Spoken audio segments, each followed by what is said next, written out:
राज्य અને કેન્દ્ર સરકાર સતત વયવૃદ્ધોના સ્વાસ્થ્યને લઈને ચિંતિત હોય છે। વયવૃદ્ધોના સ્વાસ્થ્યની દેખરેખ માટે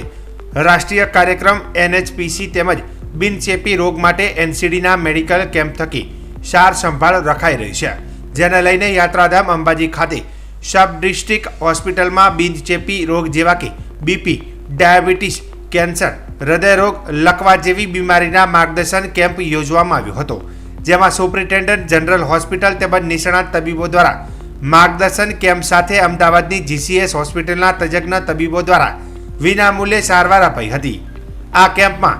60 વર્ષથી વધુની ઉંમરના વૃદ્ધોને ટેકો લઈને ચાલવામાં સરળતા રહે તેવી સ્ટીલના ગેડિયા વોકિંગ સ્ટિકનું વિનામૂલ્યે વિતરણ કરવામાં આવ્યું હતું, તેમજ વૃદ્ધા અવસ્થામાં યોગ્ય આહાર અને કેવી જીવનશૈલીથી જીવન નિર્વાહ કરવું અને જો કોઈ બીમારી હોય તો તેની કઈ રીતે સારવાર કરાવવી જોઈએ તે અંગે વિસ્તૃત માહિતી અપાઈ હતી।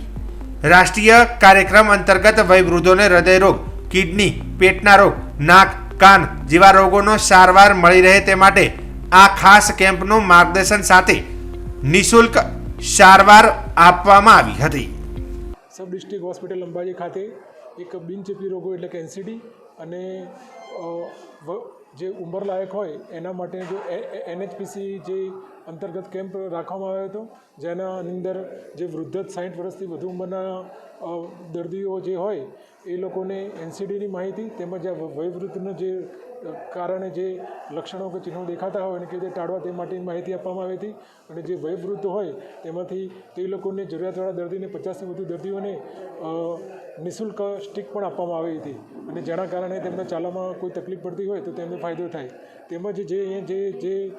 વયવૃદ્ધ જે આવ્યા હતા તેના ડબલ ઋતુના કારણે પણ જો કોઈ રોગ થતા હોય તો એના પર પણ માહિતી આપવામાં આવી હતી, અને તેઓને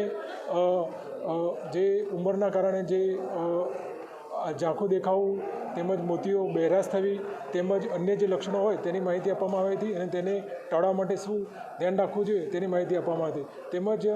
GCS હોસ્પિટલ અમદાવાદ અને સબ ડિસ્ટ્રિક્ટ હોસ્પિટલના સંયુક્ત ઉપક્રમે અહીંયા એક મેડિકલ કેમ્પનું આયોજન રાખવામાં આવ્યું હતું, જેના હૃદયરોગ, કિડનીના રોગ, ગેસ્ટ્રોફિઝિશિયન તેમજ નાક કાન ગળાના ડૉક્ટરનો અહીંયા ટીમ આવી હતી, અને અહીંયા તેનો પણ દર્દીઓએ મોટા પ્રમાણમાં લાભ લીધો હતો।